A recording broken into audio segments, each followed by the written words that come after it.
আসসালামু আলাইকুম। Champions trophy ইস্যুতে ভারত এবং পাকিস্তানের মধ্যে বিভেদ যেন শেষ হয়েও হচ্ছে না শেষ।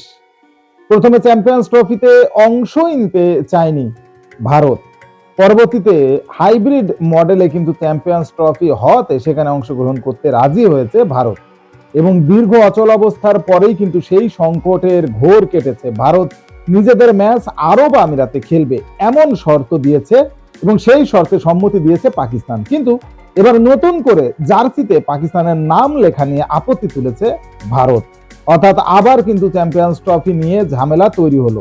জানা গেছে আইসিসির যেসব বৈশ্বিক টুর্নামেন্টগুলো হয় সব দলের জার্সিতে টুর্নামেন্টের লোগোর নিচে স্বাগতিক দেশের নাম এবং সাল লেখা থাকে, তবে চ্যাম্পিয়ন্স ট্রফিতে এই নিয়মের ব্যত্যয় ঘটাতে চাইছে ভারত।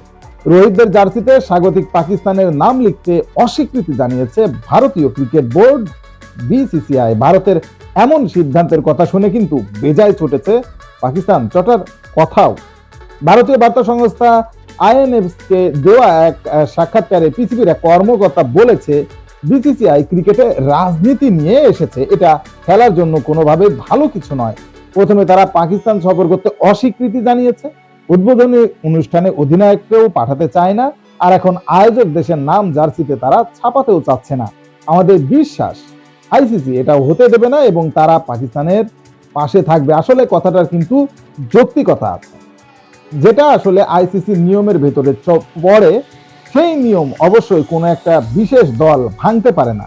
এবার বিষয়টা নিয়ে মুখ খুলেছে বিশ্ব ক্রিকেটের সংস্থা আইসিসি। পাকিস্তানের সংবাদ মাধ্যম জিও নিউজের বরাত দিয়ে জানা গেছে, টুর্নামেন্টে অংশগ্রহণকারী প্রত্যেকটা দলকেই একই নিয়মে টুর্নামেন্টের লোগো রাখতে হবে। এ প্রসঙ্গে আইসিসির এক মুখপাত্র বলেন, এটি প্রতিটি দেশেরই দায়িত্ব যে তারা তাদের জার্সিতে টুর্নামেন্টের লোগো রাখবে। এই নিয়ম সবার জন্য বাধ্যতামূলক।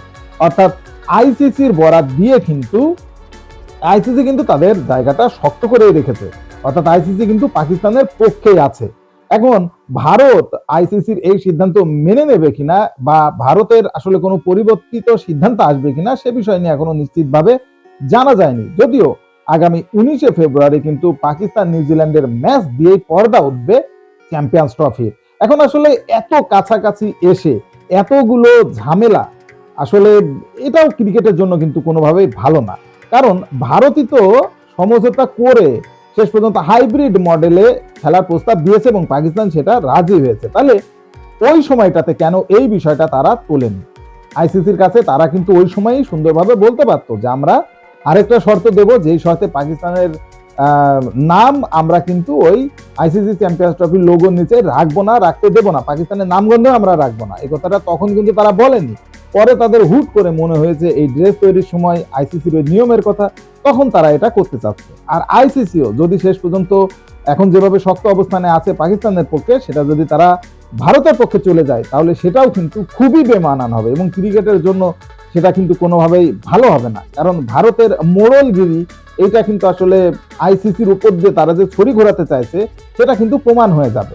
আর আইসিসি যেটা চাইছে যে লোগোর নিচে পাকিস্তানের নামটা থাকতে হবে, এটা সবার জন্য বাধ্যতামূলক। যদি সেটা হয় তাহলে অন্তত পক্ষে এখানে কিন্তু পাকিস্তানের একটা জয় হবে। শেষ পর্যন্ত আসলে কি হয় সেটা দেখার জন্য আরো কিছুদিন আমাদের অপেক্ষা করতে হবে।